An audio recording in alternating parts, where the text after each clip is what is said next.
बिस्मिल्लाहिर्रहमानिर्रहीम, अस्सलाम वालेकुम। EFS मार्केटिंग के प्लेटफॉर्म से मैं साजिद काजी हूँ और एक बार फिर से आपको एक नई वीडियो में खुशामदीद कहते हैं। आज हम मौजूद हैं गुलबर्ग ग्रीन्स में। गुलबर्ग ग्रीन्स इस्लामाबाद एक बड़ा ही मशहूर जो एक हाउसिंग प्रोजेक्ट है यहाँ पे मेन एक्सप्रेस वे के ऊपर इसका जो एक एंट्रेंस है और उसके बाद इसके अंदर बहुत सारा एक हमें डेवलपमेंट का काम होता हुआ नज़र आया। बड़े अरसे से ये डेवलप हो रहा है और यहाँ पे हम कुछ चीज़ें जो है वो डिस्कस करेंगे मार्केट के हवाले से। मार्केट किस तरह से, मैंने पहले वीडियो में भी आपके सामने रखा कि मार्केट किस तरह से क्रैश करती है और गुलबर्ग ग्रीन्स किस तरह से इफ़ेक्ट हुआ उस सारे सिनेरियो में, ये हम आपके सामने रखेंगे। ख़ास तौर पे हम बात करेंगे जब आप एंट्रेंस पे आते हैं तो पहला जो A और B ब्लॉक है, यहाँ पे 7 मरला का प्लॉट जो है उसकी प्राइस आज से कुछ अर्सा पहले तक 72 से 75 लाख रुपया इसकी प्राइस जो है वो गई थी। और जो अगर हम बात करें B ब्लॉक की, तो B ब्लॉक तो अभी डेवलप भी नहीं है प्रॉपरली और मतलब यहाँ पे अगर देखा जाए तो उस तरह से, लेकिन फिर भी उसके बावजूद उसकी प्राइस जो है गुलबर्ग ग्रीन्स के नाम की वजह से, यहाँ पे उनकी डेवलपमेंट की वजह से, किस तरह से यहाँ पे रफ़ा इंटरनेशनल यूनिवर्सिटी की जो कैंपस है वो बना हुआ है। यहाँ पे बड़े बड़े ब्रांड्स जो हैं वो बन रहे हैं, यहाँ पे हाई राइज स्काई स्क्रैपर्स जो हैं वो बन रहे हैं, एक बड़ी ज़बरदस्त किस्म की कमर्शियल एक्टिविटीज़ यहाँ पे चल रही हैं। तो इस वजह से भी जो प्राइस थी मुख्तलिफ रेजिडेंशल जो जैसे गुलबर्ग रेजिडेंशियल जब आया तो उसमें उसकी प्राइसेस जो हैं वो काफ़ी हाइप की वजह से काफ़ी ऊपर गई।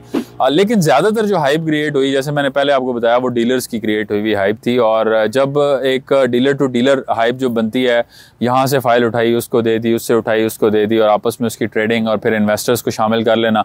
किसी ने कहा कि 50 मिलियन इन्वेस्ट करना चाह रहा हूँ, उसके लिए 10, 20, 25, 30 प्लॉट उठा के साइड पर कर देना और फिर मार्केट में वो देना ना, और डिमांड एंड सप्लाई का गैप जो है खुद मेंटेन करना। आप एक बंदे के पास 30 प्लॉट है, दूसरे के पास 100 प्लॉट है, तीसरे के पास 50 प्लॉट है, मार्केट के अंदर 200-250 प्लॉट जो है वो गायब हो गया है। तो उसकी वजह से एक हाइप क्रिएट हो जाती है। जब वो हाइप क्रिएट हुई है तो अब ये सिनेरियो जो है ये आपकी प्राइसेस को जो आर्टिफिशियल तरीके से, एक गलत तरीके से ऊपर लेके जाता है। ये तरीका बिल्कुल भी ठीक नहीं है। डेफिनेटली इसको शॉर्ट टर्म में डीलर इससे बड़ा फ़ायदा उठा लेते हैं। बहुत सारे डीलर जो हैं गुलबर्ग ग्रीन से बहुत कुछ फ़ायदा उन्होंने उठाया। लेकिन अब अगर आप बात करें तो वही 75 लाख वाला प्लॉट जो है आपको 50 से 60 लाख की रेंज में मिल जाता है, वही फाइलें हैं। और अगर आप AA ब्लॉक की बात करें, जहाँ पे 5 मरला की पहली कटिंग शुरू होती है, यहाँ पे AA ब्लॉक जो है वो अभी तक डेवलप नहीं है, वहाँ पे पोजीशन नहीं है। वहाँ भी अभी रेट जो गिर के 24-25 लाख रुपए पे आए हुए हैं और ये रेट्स जो हैं ये काफ़ी ऊपर थे। अभी 15 से 18 लाख रुपए नीचे गिरा है। अब 15-18 लाख रुपए का गैप मैंने पहले भी आपको एक्सप्लेन किया था कि 15-18 लाख का जो गैप है वो क्यों बनता है। वो बनता है आपके डीलर्स की वजह से, जो मार्केट के अंदर एक जगह से फाइल उठा के दूसरी जगह पर ट्रेड कर रहे होते हैं।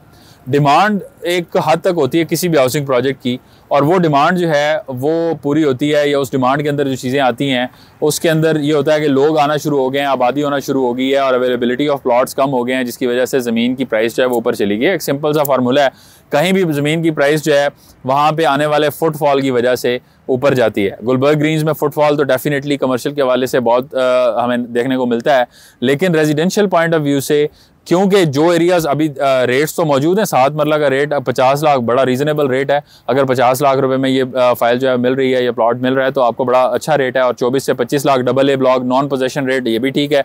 लेकिन जो पहले रेट्स मौजूद थे 35 से 40 लाख वाले रेट्स जो हैं, या अगर हम बात करें जो 7 मरला के रेट्स 75 लाख रुपए रेट जो है, ये रेट्स जो है सोचने वाली बात है कि उस टाइम ये रेट्स क्यों थे और आज जबकि प्रॉपर्टी की वैल्यू ऊपर होनी चाहिए। हर गुजरते टाइम के साथ हम सुनते हैं, मैं बचपन से ये सुनता आया हूँ कि प्रॉपर्टी की वैल्यू गुजरते टाइम के साथ ऊपर जाती है, तो क्या ऐसी वजह है कि यहाँ पे ये वैल्यू ऊपर नहीं जा सकती। मेरा मकसद EFS मार्केटिंग के प्लेटफॉर्म पे आपके सामने ये तमाम चीज़ें ला के रखना है ताकि आप पहले से जो है वो आगाह हों और आपके पास तमाम तर मालूमात हो। इन्वेस्टमेंट करने से पहले आपको पता हो आपने क्या सवालात पूछने, सही सवाल आपने पूछना है। आबादी कितनी है वहाँ पे, किस तरह की जो अगर पोजेशन अवेलेबल है और पोजेशन वाले प्लॉट के आप पैसे दे रहे हैं तो वहाँ पे ऑलरेडी आबादी कितनी है, कितने प्लॉट अवेलेबल हैं। ऑन ग्राउंड जाके देखें वहाँ पे कमर्शियल की एक्टिविटी किस तरह से हो रही है, क्या वहाँ पे जो फैसिलिटीज़ हैं वो मौजूद हैं, क्या फैसिलिटीज़ आ चुकी हैं, क्या फ्यूचर में आनी है। बहुत सारी जो कमर्शियल एक्टिविटीज़ हैं, कमर्शियल प्लाजाज हैं, वो बनने शुरू होते हैं, उनकी एडवर्टीजमेंट होती है, उसके अंदर बहुत सारे लोग इन्वेस्टमेंट करते हैं और फॉर सम रीजंस उसके ऊपर काम जो है वो रुक जाता है। उसके अंदर हमें मजीद डेवलपमेंट होती हुई नज़र नहीं आती। कुछ अर्सा के लिए वो रोकते हैं, उसके बाद दोबारा से काम शुरू करते हैं, स्लोली उसको लेके चलते हैं। पेमेंट प्लान 4 साल का होता है, डेवलपमेंट जो है वो 7-8 साल ले जाती है, उसमें भी आपकी पेमेंट जो है वो स्टक हो जाती है। ये सारी चीज़ें हम आपके सामने रखते हैं ताकि आपको ये पता हो कि जब कोई हाइप क्रिएट होती है, कोई एडवर्टीजमेंट कैंपेन आती है, कुछ भी आता है, तो उसको देख के किसी बड़े नाम को फॉलो करते हुए, को बड़े बड़े जो सेलिब्रिटीज़ आते हैं उनको फॉलो करते हुए आंखें बंद करके इन्वेस्ट नहीं करना चाहिए।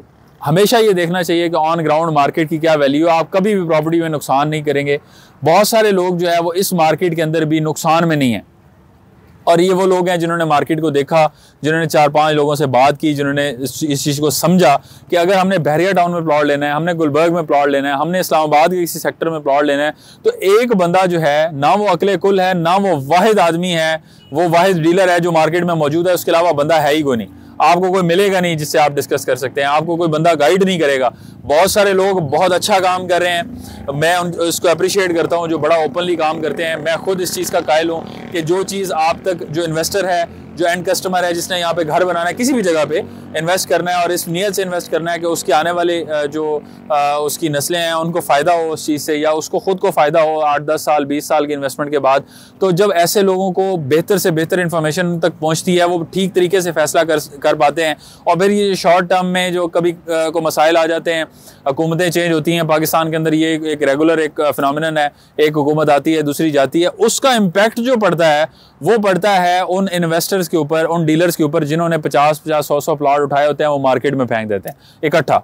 अब वो जब मार्केट में फेंकते हैं उनको तो मसला कोई नहीं है, उन्हें भी पता है उन्होंने किस रेट पे उठाया। वो एक प्लॉट के साथ 2-2 लाख रुपए प्रॉफिट भी लेंगे तो उनको 1.5-2 करोड़ रुपए प्रॉफिट आ जाएगा, लेकिन उनकी रिकवरी भी आ गई, वो उठाएंगे कहीं और ले जाएंगे पैसा अपना। बहुत सारे लोगों ने इसी तरह से किया। गुलबर्ग ग्रीन से बहुत सारे इन्वेस्टर्स ने पैसा निकाला और बहुत सारी जगहों पे इन्वेस्ट करना शुरू कर दिया।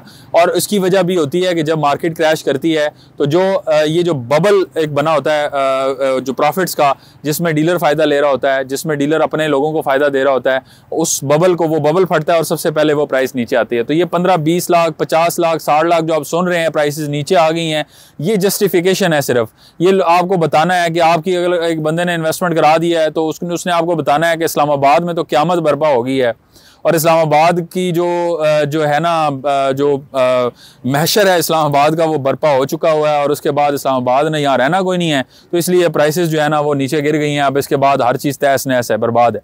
जबकि हम भी यहाँ पे मौजूद हैं और भी बहुत सारे लोग काम कर रहे हैं, बहुत सारे नए प्रोजेक्ट्स हमें खड़े होते हैं मिलते हैं, कंस्ट्रक्शन का काम हो रहा है, इन्वेस्टमेंट्स का काम हो रहे हैं, सब कुछ चल रहा है और किसी किस्म का कोई प्रॉब्लम हमें इस तरह से देखने को नहीं मिलता। हाँ, मार्केट स्लो है, बायर कम है, जिसकी वजह से प्राइसेस उस तरह से ऊपर नहीं जा रही, लेकिन क्रैश नहीं की। क्रैश वही प्राइसेस की हैं जो आपने ज़रूरत से ज़्यादा दी हुई हैं। कहीं पे आपने हाइप की वजह से आपने पेमेंट प्राइसेस जो है वो ज़्यादा प्राइसेस जो आपको बता रहा था डीलर, आपने बस आंखें बंद करके लगाना शुरू कर दिया।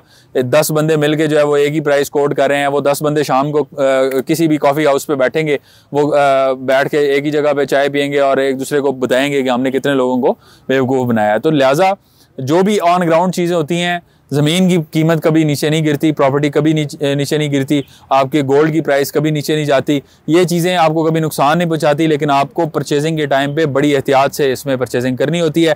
इस हवाले से किसी भी तरह की कंसल्टेशन आप करना चाहें, आप किसी भी प्रोजेक्ट के हवाले से जो है हकीकत में मबनी इन्फॉर्मेशन लेना चाहें, जो इन्फॉर्मेशन हमारे पास होगी इंशाल्लाह वो तो हम आपको ईमानदारी से बताएंगे और उस हवाले से हम कंपैरिजन भी सामने रखेंगे। लेकिन जिस प्रोजेक्ट के हवाले से इन्फॉर्मेशन हमारे पास नहीं होती, बहुत सारे लोग शिकायत भी करते हैं और वो कहते भी हैं, जैसे पार्क व्यू सिटी और बहरिया टाउन जो रावलपिंडी और इस्लामाबाद का बहरिया टाउन फेज़ 1 to 8 है, उसका कंपैरिजन हमने किया तो वहाँ पे बहुत सारे लोगों ने शिकवा किया कि जी आपको बहरिया एनक्लेव के साथ कंपैरिजन करना चाहिए था।